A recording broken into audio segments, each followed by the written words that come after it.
Bentornati sul canale per questo video che vuole essere una guida per Ho Chi Minh con consigli e itinerario. Vi farò vedere templi, quartieri moderni, edifici coloniali, vi racconterò le schifezze fatte dagli americani, tanto per cambiare, esplorerò i tunnel a nord della città, ma vi mostrerò anche come e dove comprare oggetti fake, North Face, Patagonia e molti altri. Quindi iscrivetevi al canale per supportarmi e buona visione! Buonasera da Ho Chi Minh, conosciuta anche come Saigon. Sono appena arrivato con un autobus dopo 6 ore, molto scomodo devo dire, e ho fatto il check-in nella mia stanza molto semplice, come al solito, però c'ha una bellissima vista, non so neanche se si possa aprire, forse no. Questa è la vista, vabbè, meglio chiudere. Comunque passerò qua 2 giorni e la prima cosa da fare è andare a cercare qualcosa da mangiare.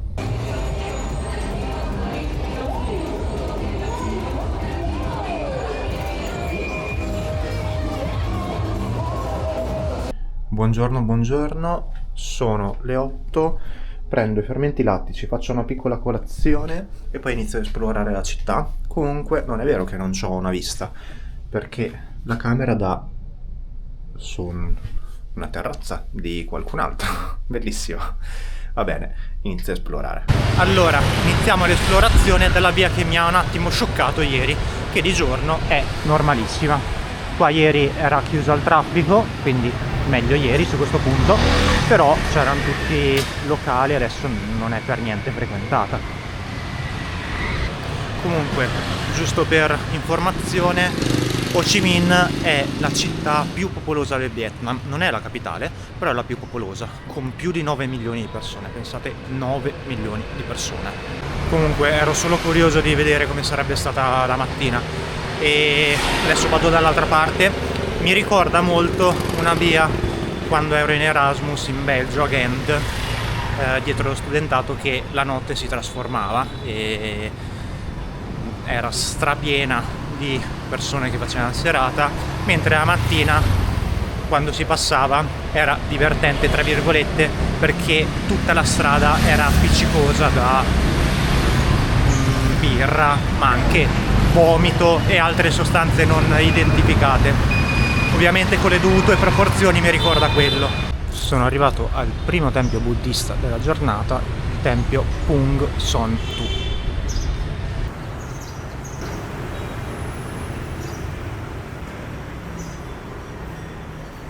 Molto belli i dettagli e i colori.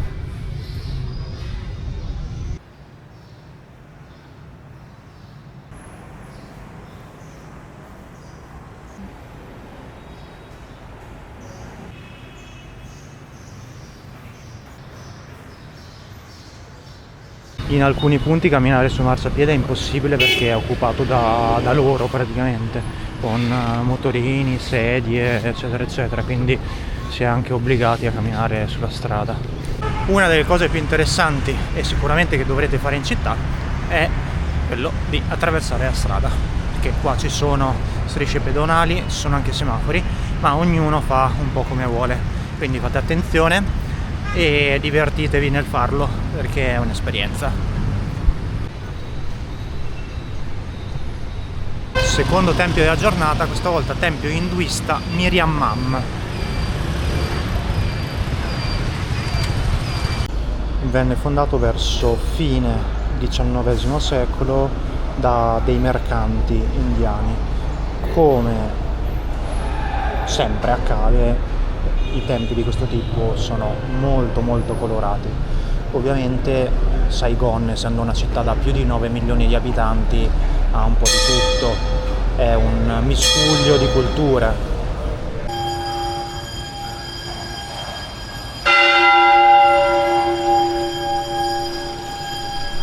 Comunque ci sono un sacco di centri, massaggi estetici e tutto il resto, e molti hanno signorine alquanto succinte all'interno, quindi qualche dubbio mi viene. Non saranno tutti così, però sono sicuro che tanti avranno un qualche secondo servizio all'interno.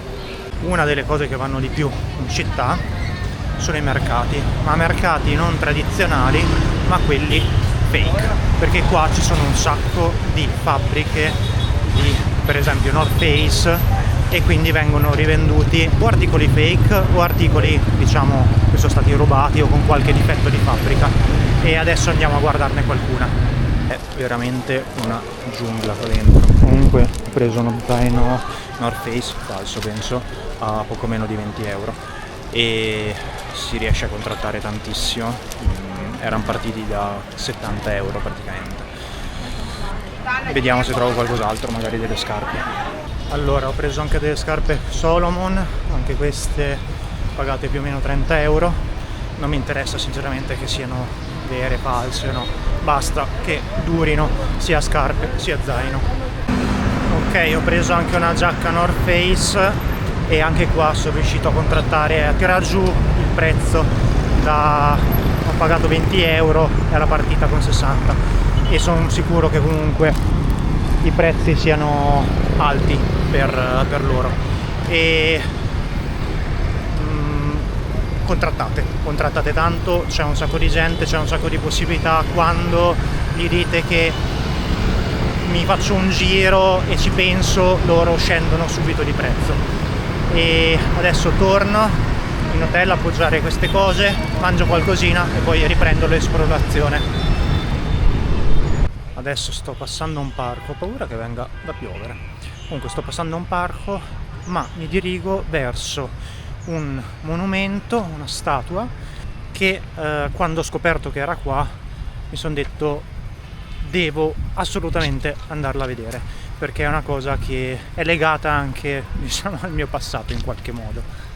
Sono arrivato alla statua, il nome lo pronuncerò sicuramente male, Thich Quang Duc.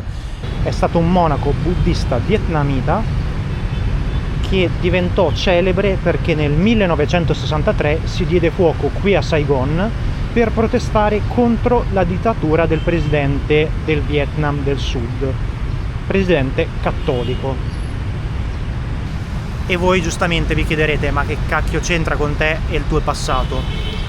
Allora, la foto scattata da Malcolm Brown nel 1973 gli valse il premio Pulitzer nel 1974 e nel 1973 anche il World Press Photo of the Year, foto che venne usata per l'album dei Rage Against the Machine, gruppo a cui sono estremamente legato e con il quale sono cresciuto.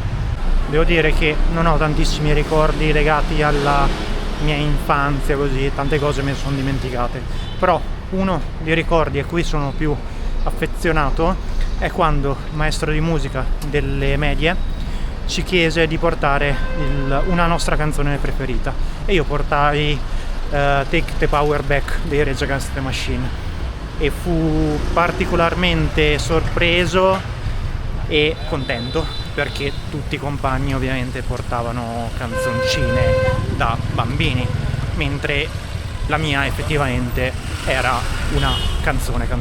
E continuando il discorso sono arrivato alla pagoda Ksa Loi, che è famosa per la resistenza contro il regime negli anni 60.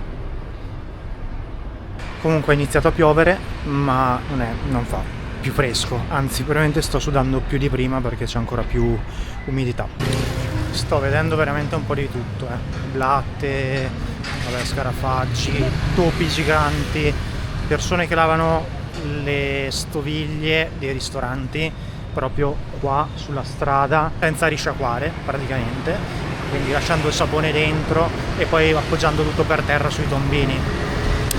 Insomma, bene ma non benissimo. Imperdibile in città è il museo sulla guerra. Ora si potrebbe parlare per giorni della guerra in Vietnam e delle schifezze fatte dagli americani. Cercherò di darvi qualche informazione di base. I quasi 100 anni di dominio coloniale francese terminarono nel 1955. A questo punto subentrano gli Stati Uniti, che fanno salire Diem al potere. Durante il suo governo ci furono massacri dei membri della Resistenza e dei buddisti. È il presidente cattolico di cui vi parlavo prima. Poi nel 1960 gli americani temono rappresentaglie e l'unificazione comunista del paese. Quindi iniziano a fornire armamenti e addestramenti alle forze governative.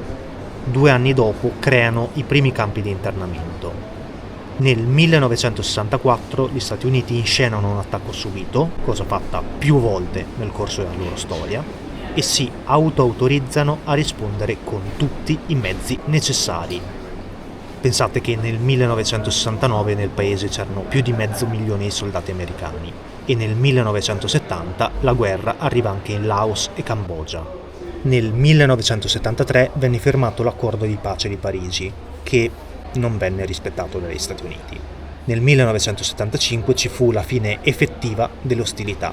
Nel 1967 al tribunale Russell è sancito che gli Stati Uniti sono responsabili per crimini di guerra, armi proibite, bombardamenti civili, tortura di prigionieri e atti di genocidio.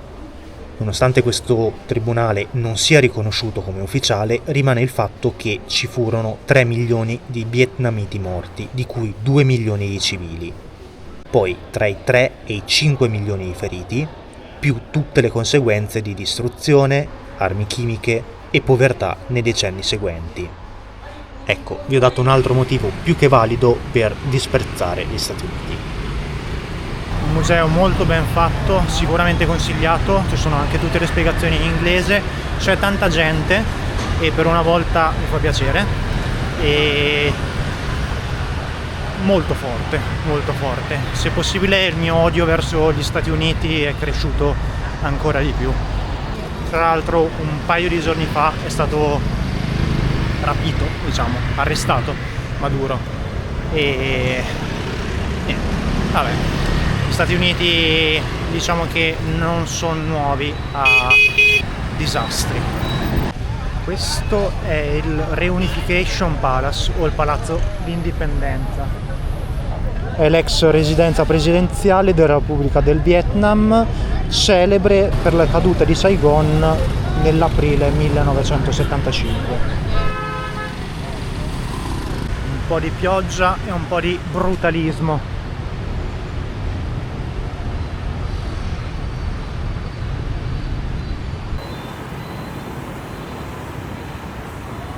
Comunque non l'ho detto prima, però nel 2025 si sono celebrati 2 avvenimenti importanti.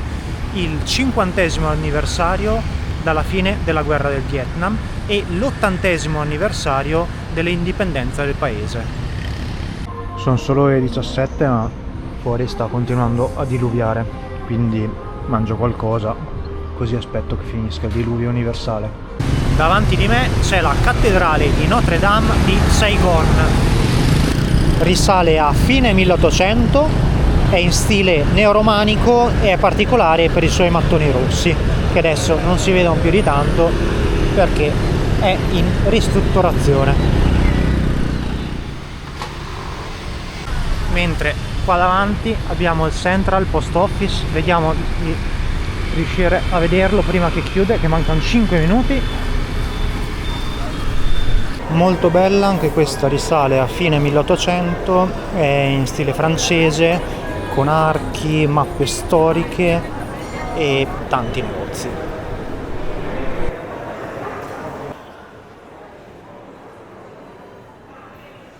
Mentre accanto c'è la Via dei Libri, che è una via con tante librerie.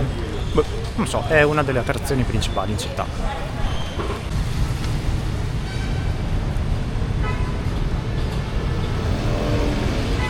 In questo edificio invece ha sede il governo regionale, si tratta sempre di un edificio con origini francesi.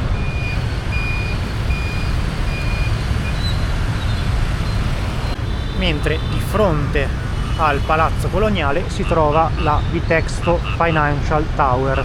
Si tratta del 4º edificio più alto qui in Vietnam e il 2º della città. Questi rumori intanto sono prospi. Poi abbiamo, a parte 2 autobus, ma abbiamo l'Opera House, sempre di origine coloniale.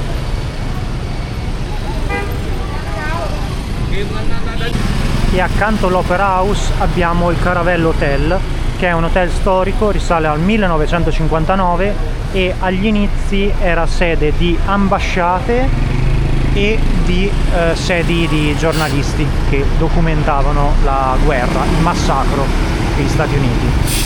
Questa è un attimo la zona bene, ci sono un sacco di tour, tanti francesi e tanti italiani, come al solito. Mentre questo, dove sono ora, è l'Hotel Majestic, risale a inizio 1900 e anche questo in teoria doveva essere usato dai giornalisti. Il grafico è impressionante, cioè è inconcepibile per noi italiani. Comunque ho finito di vedere le cose che mi ero segnato nel distretto 1 e ci ho messo praticamente tutta la giornata. È vero che sono stato un attimo fermo, ho fatto con calma, alla fine ha piovuto e tutto il resto, però solo distretto 1. La città è grande, è molto grande e adesso penso che ritorno verso l'hotel, mi faccio un giro un po' a caso, visto che mi sono stufato di passare da punto a punto e vedo se riesco a trovare qualcosa di interessante.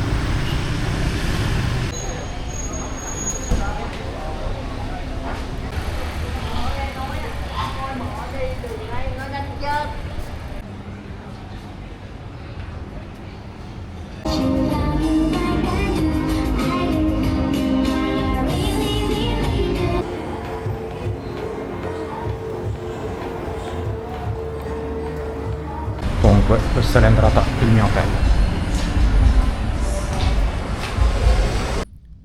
Ora gelatino che ho preso al supermercato, poi doccia, poi devo cercare di capire se queste cose che ho preso oggi si stanno là dentro.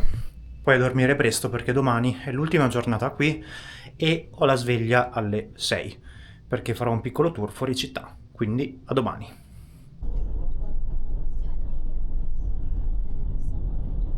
Allora, alla prima fermata del tour, che è il Politiro.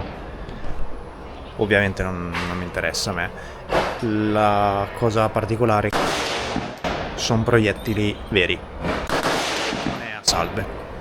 Con questo tour da circa 15 euro ho esplorato una parte integrante della storia del paese. Si tratta dei tunnel QC, una rete sotterranea di, dicono, 250 km di tunnel che venivano usati per sfuggire agli americani. L'area effettivamente esplorata è solo di 2,5 km e ai turisti sono aperti circa 150 metri di tunnel. Ovviamente non consigliati se soffrite gli spazi stretti. Devo dire che per me, che sono più di 1,90 m, è stato leggermente faticoso.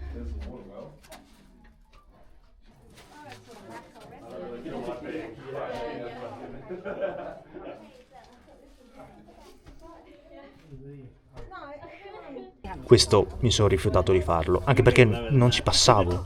Pensate che i tunnel accessibili ai turisti sono stati allargati appositamente, in origine erano molto più stretti.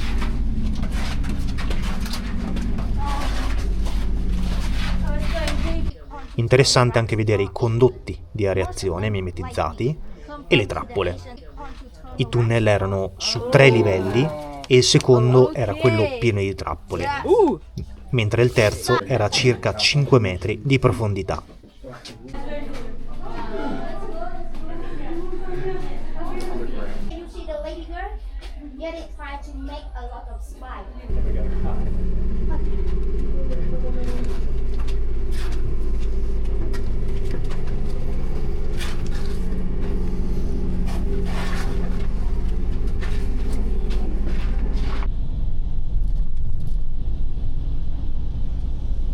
Allora, prima di tutto per fortuna che ho fatto il tour questa mattina, però peccato che l'ultimo pomeriggio del viaggio sia così. La mia camera non se la passa meglio perché dal soffitto perde acqua, e ce n'è in terra un bel po'. Per fortuna che me ne vado stasera. Allora sono uscito nuovamente ma ha ricominciato a piovere, per fortuna meno di prima. Il fatto è che non posso muovermi più di tanto, non posso spostarmi più di tanto, perché se ricomincia a piovere come prima è un grosso problema.